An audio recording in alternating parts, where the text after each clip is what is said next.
ప్రతిపాదించిన మావిగన్ మచిలీపట్నం విజయవాడ గుంటూరు ప్రపోజల్ ఉందో ప్రతిపాదన ఉందో ఈరోజు ముఖ్యంగా మా నగరంలో ఉన్న ప్రజానికం కానివ్వండి, మచిలీపట్నం ప్రాంత వాసులు కానివ్వండి, లేకపోతే గుంటూరు వాసులు కానీ ముగ్గురు గారు జగన్మోహన్ రెడ్డి గారు ఏదైతే చెప్పారో భావి తరాల భవిష్యత్తు, మా ప్రాంత భవిష్యత్తు జగన్మోహన్ రెడ్డి గారు చెప్పిన విధానంగా అయితే చాలా బాగుంటుందని చెప్పింది ప్రతి ఒక్కరు గారా మావిగన్ ప్రతిపాదనని స్వాగతించారు. ఏదైతే గత 10 రోజులుగా మన అందరం గారు చూస్తున్నాం, చంద్రబాబు నాయుడు కానివ్వండి, లేకపోతే కూటమిలో ఉన్న నాయకులు కానివ్వండి, ఒక పిఆర్ షో, ఒక షో జరుగుతుంది. రాజధాని పేరిట ఈ రాష్ట్రంలో గత 10 రోజులుగా ప్రజల దృష్టి మళ్లిస్తానికి ఈరోజు ఒక షో రాజకీయాలు ఈ రాష్ట్రంలో జరుగుతున్నాయి. మేము ఒకటే అడుగుతున్నాం ఈరోజు కూటమి నాయకుల్ని, జగన్మోహన్ రెడ్డి గారు చెప్పిన ఏదైతే ప్రతిపాదన ఉందో దాని గురించి ఒక్కసారి మీరు మాట్లాడండి, ఆలోచన చేయండి. ఏ విధంగా 2 లక్షల కోట్లు లేకపోతే ఎప్పుడే 2043కి జరుగుతున్న ప్రాసెస్ అనే విధంగా కాకుండా ఇది ప్రజానికానికి అన్ని ప్రాంతాలు అభివృద్ధి చెందే విధంగా అందరికీ సదుపాయాలు సమకూర్చే విధంగా జగన్మోహన్ రెడ్డి గారు ఏదైతే చెప్పారో దాని గురించి మీరు ఎందుకు ఆలోచించట్లేదని చెప్పి ఈరోజు కూటమి నాయకుల్ని ప్రశ్నిస్తాం జరుగుతుంది.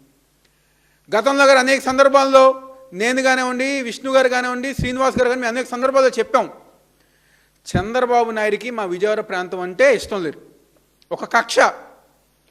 అనేక సందర్భాలు చెప్పాం, అమరావతి కోసం మా నగరాన్ని గొంతు పిసికి చంపేసే విధంగా చంద్రబాబు నాయుడు గారు ముందుకు వెళ్తున్నారు అని చెప్పని. ఎయిర్పోర్ట్ని డెవలప్ చేయట్లా, రైల్వే స్టేషన్ని డెవలప్ చేయట్లా, మా నగరంలో అభివృద్ధి కార్యక్రమాల గురించి మాట్లాడట్లా, మా నగరాన్ని ఏ విధంగా అయినా ముందుకు తీసుకెళ్లాలన్న ఆలోచన చంద్రబాబు నాయుడు కానివ్వండి, కూటమి ప్రభుత్వానికి కానివ్వండి ఎటువంటి ఆలోచన లేదు. 14 నుంచి 19 దాకా పరిపాలన చేశారు, ఎటువంటి కార్యక్రమాలు చేయలా. మళ్ళీ మీరు అధికారంలోకి వచ్చిన ఈ 2 సంవత్సరాల్లో గారా ఒక్కటంటే ఒక్క అభివృద్ధి కార్యక్రమం మా విజయవాడ ప్రాంతంలో మీరు చేయలేదని చెప్పి నేను సందర్భంగా మీకు చెప్పుతున్నాం. మీకు ఎంత కక్ష అంటే 14 నుంచి 19లో మా బందర్ రోడ్డు అంటే కానూరు పెనలూరు దగ్గర నుంచి మొత్తం బందర్ దాకా గ్రీన్ జోన్ చేశారు. ఒక బిల్డింగ్ కట్టాలన్నా, ఒక స్థలం అమ్మాలన్నా మీరు పర్మిషన్ ఇచ్చేవారు కాదు. మీ వల్ల పాపం ఎన్నో వేలాది కుటుంబాలు పిల్లలు పెళ్ళిళ్ళు చేసుకోలేక, స్థలాలు అమ్ముకోలేక ఎంతోమంది ఎన్నో కుటుంబాలు ఈరోజు ఆ రోజు రోడ్డును పడ్డాయి. మళ్ళీ ఇప్పుడు అదే విధంగా మీరు ఏదైతే మీ స్కాముల కోసం, మీ సొంత వాళ్ళ ఒక భూముల కోసం మళ్ళీ మా విజయవాడ నగరాన్ని నాశనం చేయాలని చెప్పని ఈరోజు ఈ కూటమి ప్రభుత్వంలో ఉన్న చంద్రబాబు నాయుడు కానివ్వండి, వాళ్ళ నాయకులు అందరూ గారు కంకణం కట్టుకుని ఈరోజు ముందుకెళ్తూ విష ప్రచారం చేసుకుంటూ ముందుకెళ్తాం గారు జరుగుతుంది. మేము ఒకటే అడుగుతున్నాం, మీరేదో 40 సంవత్సరాలు అనుభవం ఉంది, మేము ఏదన్నా చేసేస్తామని చెప్తున్నారు కదా. 14 నుంచి 19 దాకా మీరే అధికారంలో ఉన్నారు కదా. ఒక్క కనకదుర్గమ్మ ఫ్లైఓవర్ కట్టలేని మీరు అమరావతి కడతారా అని చెప్పి ఈరోజు ప్రజానికం అడుగుతున్నారు. బెన్ సర్కిల్ ఫ్లైఓవర్ కట్టలేని మీరు అమరావతి కడతారా అని చెప్పి ఈరోజు ప్రజానికం అడుగుతున్నారు. లక్షలాది మంది ప్రజానికం వరద వస్తే ఇబ్బందులు పడే రిటైనింగ్ వాల్ కట్టలేని మీ మొహాలు మీరు అమరావతి కడతారా అని చెప్పని ఈరోజు రాష్ట్ర ప్రజానికం ప్రతి ఒక్కరు అడుగుతున్నారు. మేము దమ్ముగా చెప్తాం, మేము ధైర్యంగా చెప్తాం.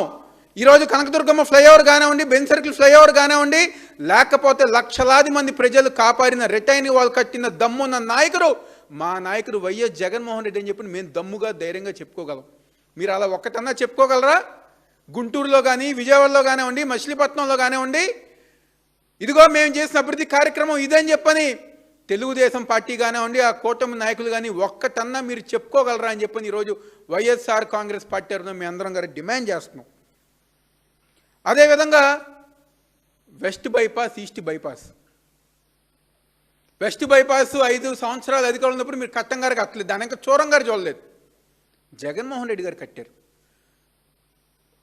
ఈరోజు అమరావతి ప్రాంతంలో, గుంటూరు ప్రాంతంలో, లేకపోతే విజయవాడకి, అదేవిధంగా గన్నవరం మచిలీపట్నానికి అనుసంధంగా ఉన్న ఈ యొక్క వెస్ట్ బైపాస్ పూర్తి చేసిన ఘనత వైఎస్ఆర్ కాంగ్రెస్ పార్టీ జగన్మోహన్ రెడ్డి గారు దక్కుతుంది. గన్నవరంలో ఎయిర్పోర్ట్ ఉంది, దాన్ని ఇంటర్నేషనల్ ఎయిర్పోర్ట్ చేస్తామన్నారు, ఏదో చెప్పారు, ఈ రోజుకి అది దిక్కుదేమో లేకుండా అలాగే ఉంది.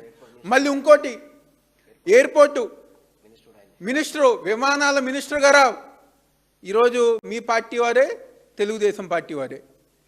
మళ్ళీ అది కాకుండా ఇంకో కొత్తగా ఏదో గ్రీన్ఫీల్డ్ ఎయిర్పోర్ట్ కడతామని చెప్పి ఇంకో కొత్త ప్రపోజల్, ఇంకొక రైల్వే స్టేషన్ కడతామని చెప్పి ఇంకో కొత్త ప్రపోజల్. ఉన్న రైల్వే స్టేషన్ బాగు చేయలేక చేతకాని దద్దమ్మలాగా మీరు పరిపాలన చేసుకుంటూ ముందుకు వెళ్తున్నారు.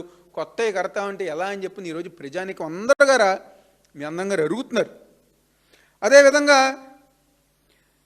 ముఖ్యమైన విషయం మాట్లాడితే జగన్మోహన్ రెడ్డి గారి మీద ఒక విష ప్రచారం, ఒక సామాజిక వర్గానికి వ్యతిరేకం అని చెప్పని, లేకపోతే ఆ సామాజిక వర్గం వాళ్ళు ఎక్కువ ఉన్నారని చెప్పని, ఏదో అని చెప్పని ఆయన మీద ఒక విష ప్రచారం. మేము గర్వంగా చెప్తాం, మా నాయకుడు జగన్మోహన్ రెడ్డి గారికి కులాలతో, మతాలతో, ప్రాంతాలతో సంబంధం లేని వ్యక్తి ఎవరైనా ఉన్నారంటే అది వైఎస్ జగన్మోహన్ రెడ్డి గారే. ఏ రోజు గారు ఒక కులం అని, ఒక మతం అని, ఒక ప్రాంతం అని చూడకుండా అందరూ గారు సమానంగా బాగుండాలి, బాగుంటారని చెప్పిన గొప్ప నాయకుడు ఎవరు ఉన్నారంటే అది వైఎస్ జగన్మోహన్ రెడ్డి గారు. నేను ఇప్పుడు చెప్తున్నా, నేనే సాక్ష్యం. శ్రీకాకుళం నుంచి చిత్తూరు దాకా ఈ ప్రాంతంలో ఉన్న కమ్మ సామాజిక వర్గం సంబంధించిన పెద్దలందరూ గారు జగన్మోహన్ రెడ్డి గారితో పనులు చేయించుకున్న వాళ్ళే. ఆ రోజు ఏ రోజన్నా ఆయన చెప్పారా కులానికి ఇదని చెప్పని? వచ్చిన ప్రతి ఒక్కరికి పని చేసుకుంటూ ముందుకెళ్ళారు. సామాన్య కుటుంబంలో ఉన్న వాళ్ళందరి గారా జగన్మోహన్ రెడ్డి గారు ప్రతి ఒక్క సంక్షేమ కార్యక్రమాలు అందించే విధంగా పనిచేసిన గొప్ప నాయకుడు ఈరోజు వైఎస్ జగన్మోహన్ రెడ్డి గారు. మా ప్రాంతంలో ఒక ఎమ్మెల్యే ఉన్నారు, 5 సంవత్సరాలు మా పార్టీయే. 2019లో జగన్మోహన్ రెడ్డి గారు టికెట్ ఇస్తే కానీ ఎమ్మెల్యేగా గెలవని మైలవరం శాసనసభ్యుడు వసంత కృష్ణప్రసాద్ మొన్న అసెంబ్లీలో ఒక పక్క భజన చంద్రబాబు నాయుడికి, ఇంకో పక్క జగన్మోహన్ రెడ్డి గారిని విమర్శిస్తున్నారు. 5 సంవత్సరాలు అదే భజన మా జగన్మోహన్ రెడ్డి గారికి వైఎస్ఆర్ కాంగ్రెస్ పార్టీకి చేసిన వ్యక్తే ఆయన. పార్టీ మారిపోయారు కాబట్టి మళ్ళీ ఇప్పుడు అదే భజన చంద్రబాబు నాయుడుకి చేస్తున్నారు. 5 సంవత్సరాలు మీరు శుభ్రంగా పార్టీలో ఉండి డబ్బులు సంపాదించుకుని ఈరోజు మా మీద, జగన్మోహన్ రెడ్డి గారి మీద, వైఎస్ఆర్ కాంగ్రెస్ పార్టీ మీద విష ప్రచారం చేస్తున్నారే, కొంచెం అన్న సిగ్గుందా అని చెప్పని ఈరోజు మైలవరం నియోజకవర్గ ప్రజానికం ప్రతి ఒక్కరి గారు క్వశ్చన్ చేస్తున్నారు. ఏదైతే జగన్మోహన్ రెడ్డి గారు చెప్పారే మచిలీపట్నం, విజయవాడ, గుంటూరు, ఈరోజు బందర్ పార్లమెంట్లో అన్ని నియోజకవర్గాలు కానివ్వండి, మా జగ్గేపేట దాకా ఉన్న నియోజకవర్గాలు కానివ్వండి, గుంటూరులో అన్ని నియోజకవర్గాలు కానివ్వండి, దాదాపుగా 60 లక్షల మంది జనాభా ఈరోజు వాళ్ళ ఒక భవిష్యత్తు ముందుకెళ్లే విధంగా జగన్మోహన్ రెడ్డి గారు ఒక మంచి ప్రతిపాదన తీసుకొచ్చారు. ఈరోజు ప్రజానికం గారు స్వాగతిస్తున్నారు. దాదాపుగా 2 రోజులుగా సామాన్య ప్రజానికం, వ్యాపారవేత్తలు, ఎందుకంటే రియల్ ఎస్టేట్ వాళ్ళు అందరు గారు బాధపడుతున్నారు. మేము చుట్టుపక్కల భూములు కొన్నాము, అన్నీ ఉన్నాయి, అపార్ట్మెంట్లు కట్టాము, ఏ ఒక్కటి గారు ఇక్కడ వ్యాపారం జరగట్లేదని చెప్పని. కానీ జగన్మోహన్ రెడ్డి గారు చెప్పిన ప్రతిపాదన ఏదైతే ఉందో ఈరోజు సామాన్య కుటుంబాలు బాగుంటాయి, ప్రతి ఒక్కరు గారా అన్ని విధాలుగా వాళ్ళ భవిష్యత్తు ముందుకెళ్లే విధంగా ఉంటుందని చెప్పని ప్రతి ఒక్కరి గారు జగన్మోహన్ రెడ్డి గారు చెప్పిన ప్రతిపాదన, ప్రతి ఒక్కరి గారు ఎవరైతే మొన్న ఎన్నికల్లో తెలుగుదేశం పార్టీకి ఓటేసినారు గారా జగన్మోహన్ రెడ్డి గారు చెప్పిన ప్రతిపాదన స్వాగతిస్తున్నారు, దానికి మద్దతు తెలుపుతున్నారని చెప్పి నేను సందర్భంగా చెప్తున్నాను. ఈరోజు మొన్న ఈనాడు రాశారు, ఓసర్ వెళ్ళి రాజకీయాలు జగన్మోహన్ రెడ్డి గారిదని చెప్పాను. ఎవరు ఓసర్ వెళ్ళి? చంద్రబాబు నాయుడు గారు కాదా ఓసర్ వెళ్ళి? సరే, పార్టీలు ఏ పార్టీతో ఏ రోజు ఉంటారో అది తెలియదు అనుకుని అది దాని గురించి కాదు. 2014 ముఖ్యమంత్రి అయిన తర్వాత నూజివీడు ప్రాంతం చుట్టుపక్కల నేను రాజధాని పెడతానని చెప్పని అన్నారు. తర్వాత తిరువూరు ప్రాంతం చుట్టుపక్కల నేను రాజధాని పెడతానని చెప్పని అన్నారు. తర్వాత విజయవాడ పరిసరాల చుట్టుపక్కల మేము రాజధాని పెడతామని చెప్పన్నారు. పాపం మీ మాటలు నమ్మి ఆ రోజు పాపం వందలాది మంది ఎవరైతే చిన్న చితక వ్యాపారవేత్తలు ఉన్నారో, రియల్ ఎస్టేట్ వాళ్ళు ఉన్నారో, ఎక్కువ ధరలకు భూములు కొన్ని, మీరేమో ఇక్కడ మీరు మీ బినామీలు అందరు గారా అమరావతిలో భూములు కొన్నారు. ఆ నిమిషంలో తక్కువకి పాపం చిన్న చిన్న వ్యాపారవేత్తలు, సామాన్య ప్రజానికం ఏమో అటుపక్క భూములు కొన్ని ప్రతి ఒక్కరి గారి కుటుంబాలు నాశనం అయిపోయే విధంగా చేసిన వ్యక్తి ఎవరు ఉన్నారంటే అది చంద్రబాబు నాయుడే.